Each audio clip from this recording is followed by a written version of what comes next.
Okay, so here we have our review for our test tomorrow. First thing we're going to do is I'm going to show you page 106. I think it's through page 108. I'm going to show you the answers for 3 through 7 and 11 through 31. I'm not going to work them out. And then I'm going to work out the problems 1 through 13 and 18 through 20 on page 109. So here we are on page 106. This would be 3 through 7. Here's the answers. If you need to pause the video at any time to take a better look at them, then that's fine. Make sure you get them correct. If you don't, please raise your hand and let one of us know so we can explain it to you. So we also have 11, 12, and 13. Now remember, for 11 and 12, you need to be showing work. So 11 and 12 should have some work done, not just the number 3 and the number 8. Maybe have a unit in there too. There's 13 through 15. We have 5n, m minus 8, and 2 plus 3x in case you can't see.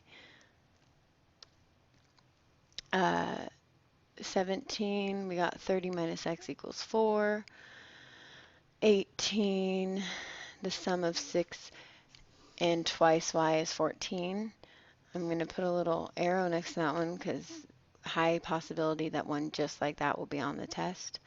Find the value of each expression. What do they want you to use? They want you to use the order of operations.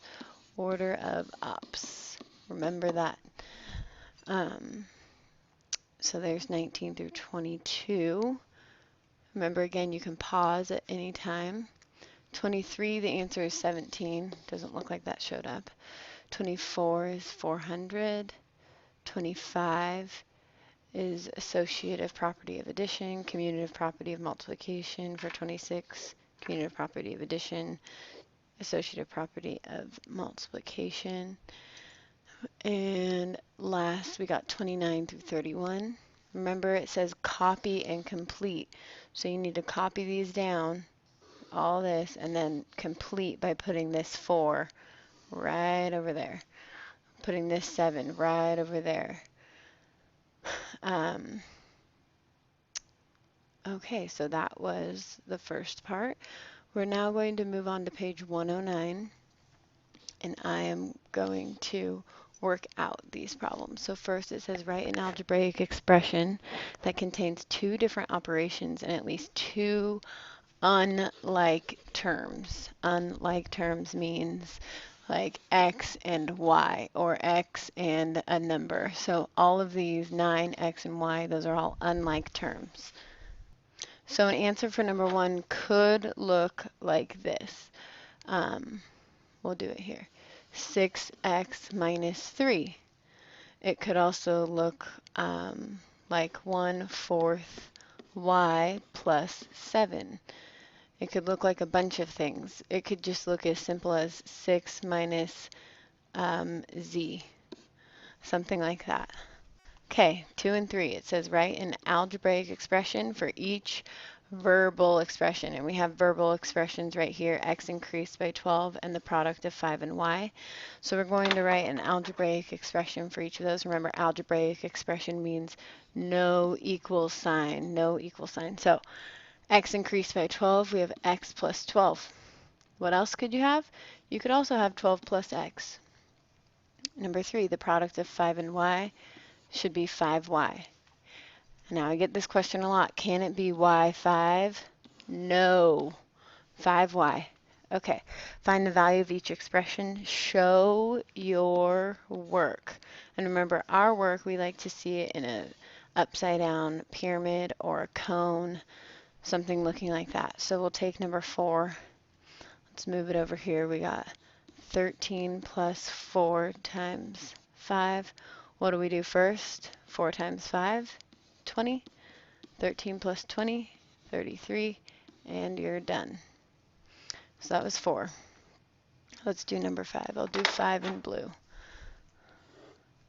So we got 12 plus 6 divided by 3 minus 4.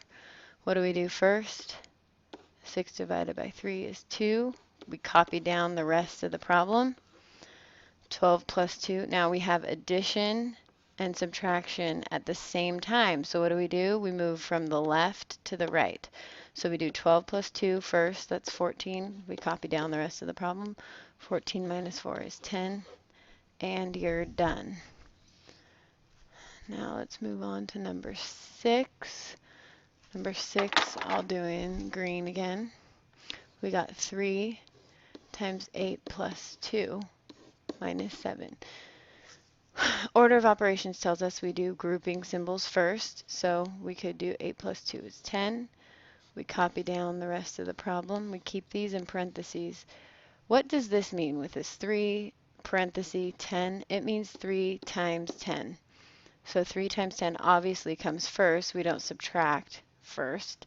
3 times 10 is 30 minus 7, and we get 23. All right, number 7 we'll do in red. And ooh, they're giving us an exponent. So we got 15 plus 4 squared times 3. What comes first? There's no grouping symbols, but looky there, there is an exponent. What is 4 squared? 4 squared is 16. It's not 4 times 2. It is 4 times 4 times 3 plus 15. Now what's 16 times 3? Well, we know 6 times 3 is 8. 3 times 1 is 3. Should be 48. 48 plus 15. Let me scroll down a little bit. 48 plus 15. We get 53. No, 63. 63, and you're done. Okay, we are now on to 8, 9, 10, 11, 12, and 13 of this section, and they want us to name the property. Name the property. So here we have 8 plus 10, 10 plus 8. We know it's addition. Is it commutative or associative? Well, it's commutative because you're just switching it. 8 plus 10, you're switching it to be 10 plus 8, and you're done. So commutative of addition. Here, oh, this is our new one. Remember distributive property. We distribute that 6 to the m and the 2. We get 6 times m plus 6 times 2. So we have distributive. 14 plus 0 equals 14. I don't know if we did that one, but that is the identity property of addition, and I think that's actually the next lesson, so don't worry about that for the test. X plus y equals y plus x, and we know that x and y are just switching places, so again, that is commutative property. This time it's of multiplication. 0 times 24x equals 0. Well, again, I don't think we've done this one yet, but it is the multiplication property of 0. Multiplication property of 0, which just tells us anything multiplied by 0 is 0. Our last one, we have addition, and this time we have parentheses, so we know it's associative property of what? Addition. Okay, so now we are supposed to skip to 18. Entertainment. Joshua and 3 friends went to the movies on Friday night. Tickets cost $8 each. Each of them bought a soda for $4.50, and 2 of them bought popcorn for $5.50. Okay, so let T represent total amount spent. And we want to write an equation. That represents the total amount spent by all 4 friends. Okay, so T is total. Well, that doesn't look like a T. T is total. And tickets cost $8 each. Each of them bought a soda for $4.50 and bought popcorn for $5.50. So let's say 3 friends. So what's in common? They're 3 friends. So we put our 3 on the outside. Remember, for distributive property problems, we see what's in common and we put it on the outside because we know we're going to multiply all of the money by 3. We're going to multiply the $8 ticket, the $4.50 for soda.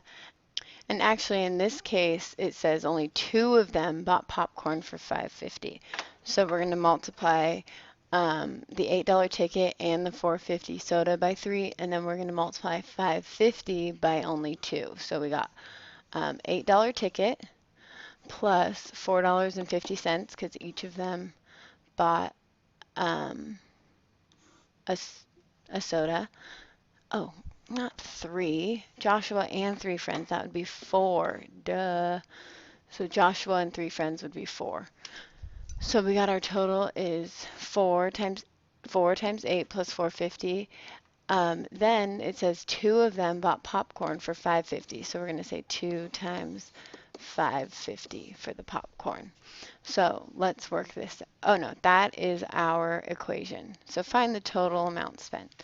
So we're actually working out the equation for 19. So 18, this should be your answer.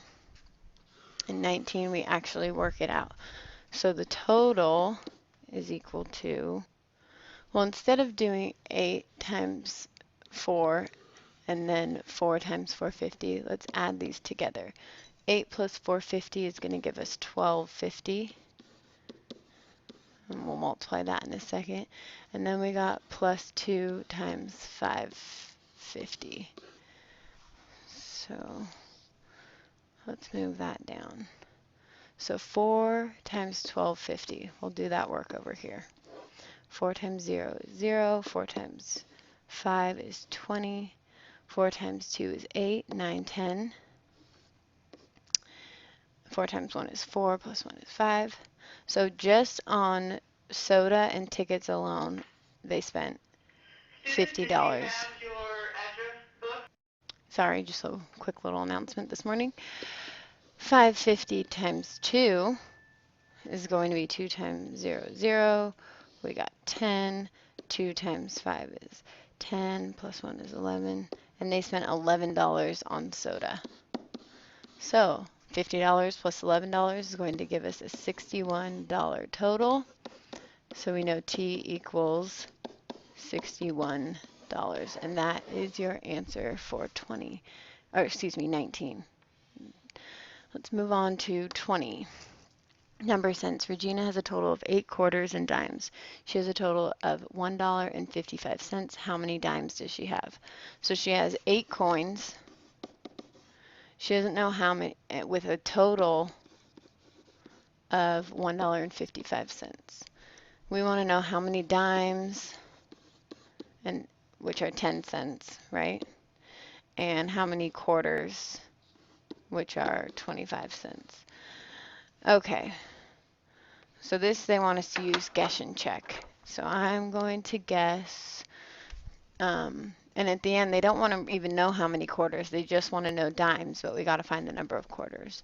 So remember, she has 8 coins for a total of 155. So I'm going to be checking, does my total equal 155? And I need 8 coins. Well, let's try 4 dimes at 10 cents a piece plus 4 quarters at 25 cents a piece. Let's try it. So 4 times 10, that would give me 40 cents. 4 times 25 cents would give me $1, 1.0. And does that equal 155? No, that equals 140. So that's too low. So let's try,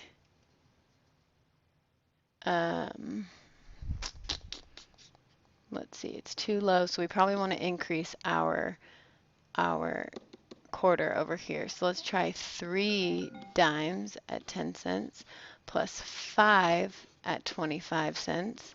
Does that equal 155? We got 30 cents. But oops, why did I put 20? 25.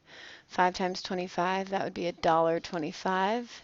If we add 30 cents and 125, yay, we do get 155. Woohoo! And that is our answer. So how many dimes did she have? She only had 3 dimes.